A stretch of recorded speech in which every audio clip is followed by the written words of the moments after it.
There are quite a few people who do not express emotions fully or don't express them at all.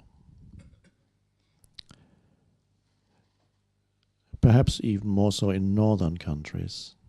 The further north you go, the less they express their emotions. That's how it seems to be. Maybe it's too cold to express your emotions.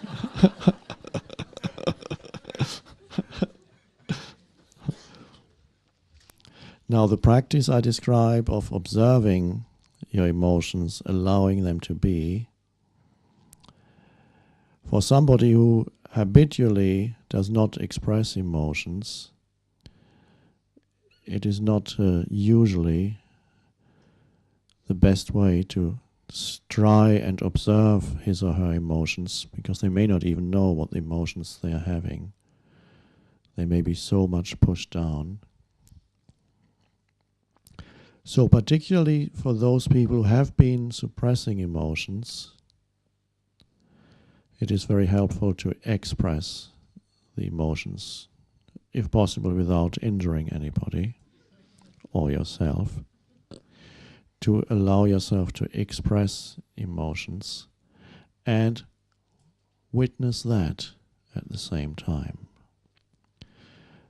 The expression itself would not free you, because emotions, if they are not observed and not witnessed, tend to renew themselves through renewed thinking, because there's this vicious circle between emotion and thought processes.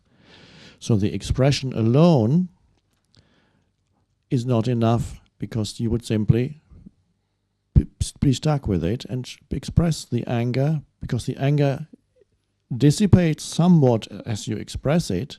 But if you are not conscious of the relationship between your thought processes and the anger, the thought processes will create renewed anger. And so you would be going to the same or other therapists and hitting the pillows for 20 or 30 years, not realizing that through your thought processes you're continuously recreating emotion and you're identifying so much. So without the presence, expression is better than repression. Repression can make you ill.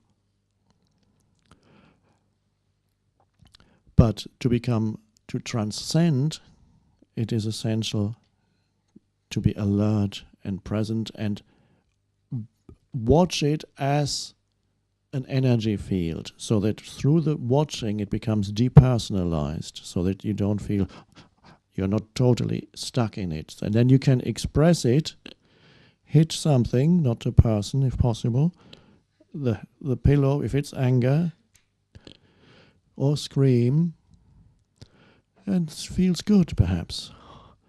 And feel the raw energy of it like fire. And feel it, wow.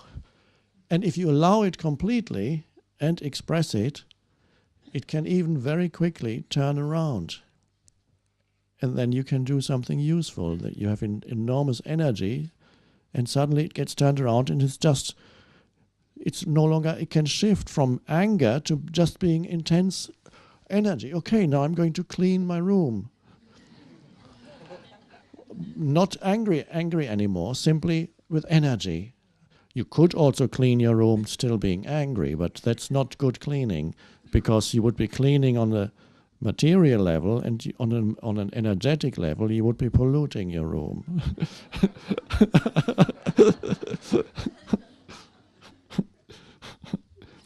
And so to become free, for a while some people need to express fully, and then a time comes when there's enough presence and you have expressed it, then you can gradually more and more work on the inner level and bring presence to it on the inner. Not that you ever hold it down.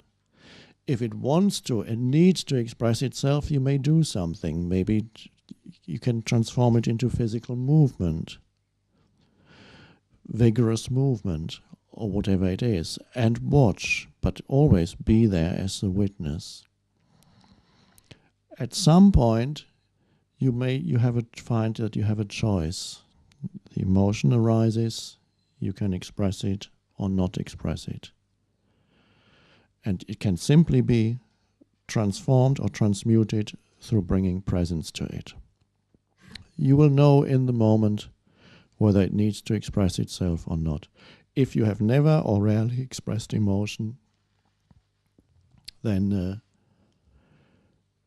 by all means allow yourself to express it without indulging and without personalizing it.